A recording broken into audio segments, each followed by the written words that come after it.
الرحمن الرحیم۔ عزیز دوستو، السلام علیکم۔ حضور نبی کریم صلی اللہ تعالی علیہ وسلم کی ذات بابرکت کا کارٹون اور اس کے بعد فرانسیسی صدر میکرون کا نفرت آمیز بیان، جس نے دنیا بھر میں ہنگامہ برپا کر دیا ہے، اور مجھے بار بار پنڈت نہرو کے الفاظ یاد آ رہے ہیں جو انہوں نے کشمیر میں موئے مبارک گم ہو جانے کے بعد کہے تھے۔ انہوں نے کہا تھا، میں سوچ رہا ہوں کہ وہ عظیم ذات کیسی ہوگی جس کے ایک بال میں 3 ملکوں کی قسمت لٹکی ہوئی ہے۔ اظہار خیال کی سب کو آزادی ہے، لیکن اس کی کوئی نہ کوئی حد تو ہونی چاہیے۔ حد کوئی بھی پار کرے وہ غلط ہے۔ ہم جانتے ہیں کہ اسلام کی مخالفت امریکہ میں ٹرمپ، فرانس میں میکرون، بھارت میں مودی اور اسرائیل میں نتن یاہو کے لیے مفید سیاسی حربہ ہے۔ اپنی ناکامیوں کو چھپانے کے لیے یہ ان کی سیاسی چال ہے۔ وہ اپنے عوام کے ذہنوں کو ملک کے مسائل سے ہٹانے کے لیے یہ سب کچھ کرتے ہیں۔ یہ ان کی مجبوری ہے۔ ہم یہ بھی جانتے ہیں کہ اسلام کا خوف پوری دنیا پر، پوری غیر اسلامی دنیا پر طاری ہے۔ بالخصوص وہ مذاہب جو عوام میں اپنی بنیاد کھو چکے ہیں، ان کی حالت ڈوبتی ہوئی اور ڈولتی ہوئی کشتی کی طرح سے ہے۔ ان کے ماننے والے اسلام کا خطرہ چلا رہے ہیں تاکہ عوام خوف میں مبتلا ہو کر حالات سے غافل ہو جائیں، مگر یہ ان کی خام خیالی ہے۔ دانشمند جانتے ہیں کہ یہ گھنے ہوئے درخت کی طرح سے ہیں۔ وہ مذاہب جو اللہ سے اپنا تعلق توڑ چکے ہوں، وہ جانتے ہیں کہ اقتدار سے چھپکے رہنے کے لیے اخلاقی اقدار اور سچائی کو اپنے اندر سے وہ نکال چکے ہیں اور اپنی سازشوں سے دنیا پر مسلط ہونا چاہتے ہیں اور اپنی بقا کی جنگ لڑ رہے ہیں۔ وہ زیادہ چلنے والے نہیں ہیں۔ اگر مذہبی لوگوں میں جھوٹ اور عیاری پیدا ہو جائے اور سیاسی لوگ مذہب کا استعمال کرنے لگیں تو پھر قوموں کو برباد ہونے کا انتظار کرنا چاہیے۔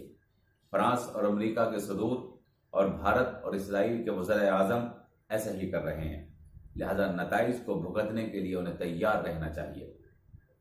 وہ اسلام کھیل کھیل رہے ہیں۔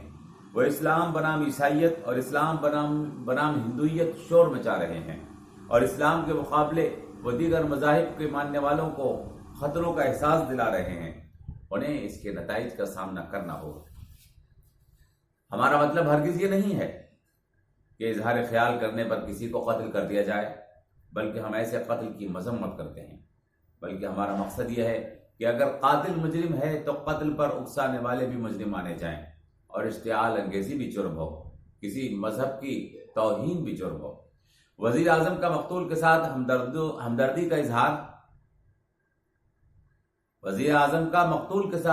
کا اظہار، مگر جذبات سے کھیل کرنے والوں اور اشتعال انگیزی پھیلانے والوں کی حوصلہ افزائی۔ ٹھیک اسی طرح جس طرح بابری مسجد شہید کرنے والوں کو مجرم نہیں مانا گیا۔ میکرون نے جو کچھ کہا ہے وہ اسلام کی بڑھتی ہوئی مقبولیت کا خوف ان کے دل میں ہے، اس کی وجہ سے ہے۔ طیب اردگان نے ان کی دماغی ٹیسٹ کا مشورہ دیا تو اس میں غلط کیا ہے؟ انہیں ٹیسٹ کرا لینا چاہیے۔